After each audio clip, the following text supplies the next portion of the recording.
టాలీవుడ్ లో టాప్ హీరోల సినిమాల మార్కెట్ రేంజ్ ఈజీగా టాక్ వస్తే 100 కోట్ల రేంజ్ నుండి ఆ పైన ఉండటం ఖాయం. ఇది వరకు ఈ రేంజ్ 70-75 కోట్ల వరకు ఉండగా ఇప్పుడు లెక్కలు మారాయి. ఇది వరకు టాలీవుడ్ టైర్ 2 హీరోల సినిమాల రేంజ్ 40 కోట్ల దాకా ఉండగా ఇప్పుడు టాక్ బాగుంటే 50-60 కోట్ల రేంజ్ దాకా వచ్చే అవకాశం ఉంది. కానీ అదే టైంలో టాక్ ఏమాత్రం తేడా కొట్టినా కూడా టాప్ స్టార్స్ మూవీస్ కన్నా కూడా భారీ నష్టాలు మీడియం రేంజ్ హీరోల సినిమాలకు వస్తూ ఉన్నాయి. దానికి ప్రధాన కారణం సినిమాల బడ్జెట్లు భారీగా పెరిగిపోవడం, హీరోల రెమ్యునరేషన్లు భారీగా పెరిగిపోవడం.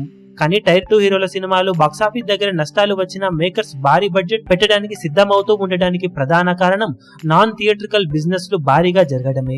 కానీ రీసెంట్ టైంలో ఇది మరీ ఓవర్ అయిపోవడంతో ఓటీటీ వాళ్లకు కూడా భారీగా వ్యూవర్షిప్ అయితే పడిపోయి నష్టాలు వస్తూ ఉండటంతో ప్రస్తుతం ప్రొడక్షన్ లో ఉన్న చాలా మీడియం రేంజ్ మూవీస్ రైట్స్ అమ్ముడు పోవడం లేదు. ఎన్ని ప్రయత్నాలు చేసినా కూడా 1-2 సినిమాలు తప్పితే చాలా సినిమాల నాన్ థియేట్రికల్ రైట్స్ బిజినెస్ అమ్ముడు పోకపోవడం వలన ఆ సినిమాల రిలీజ్లు అలాగే ఆగిపోయాయి. ఇది వరకు నాన్ థియేట్రికల్ రైట్స్ అమ్ముడు పోకపోయినా కూడా సినిమా మీద నమ్మకంతో రిలీజ్ చేసి హిట్ అయిన తర్వాత అనుకున్న రేంజ్ కన్నా ఎక్కువ రేటును సొంతం చేసుకున్న సినిమాలు కొన్ని ఉన్నాయి. కానీ ఇప్పుడు బడ్జెట్ మరీ అవుట్ ఆఫ్ కంట్రోల్ అవ్వడంతో నాన్ థియేట్రికల్ రైట్స్ అమ్ముడు పోయాకే సినిమా రిలీజ్ డేట్ ను అనౌన్స్ చేయాలని చాలా మంది నిర్మాతలు అనుకుంటూ ఉన్నారు. దాంతో ఒకప్పుడు సేఫ్ జోన్ లో ఉండే మీడియం రేంజ్ మూవీస్ కి ఇప్పుడు ఓవర్ బడ్జెట్ అలాగే ఓవర్ రెమ్యునరేషన్ల వలన సరైన రేట్లు సొంతం అవ్వక చుక్కలు కనిపించే పరిస్థితి వచ్చింది. దాంతో సెకండ్ హాఫ్ లో రిలీజ్ కి సిద్ధమయ్యే 10-15 సినిమాలలో 1-2 సినిమాలు తప్పితే మిగిలిన సినిమాల పరిస్థితి చాలా గడ్డుగానే ఉందని చెప్పాలి. ఇప్పుడు వాటికి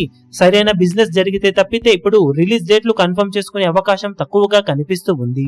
మరి ఈ పరిస్థితి నుండి టాలీవుడ్ మీడియం రేంజ్ మూవీస్ మునుపటిలా మినిమం గ్యారంటీ లెవెల్ కి ఎప్పుడు వస్తాయో చూడాలి. ఈ వీడియో మీకు నచ్చినట్లయితే లైక్ చేయండి, షేర్ చేయండి, ఛానల్ ను సబ్స్క్రైబ్ చేయడం మాత్రం మరవకండి. ఏ చిన్న అప్డేట్ ను మిస్ అవ్వకూడదు అనుకుంటే బెల్ ఐకాన్ ను ప్రెస్ చేయండి.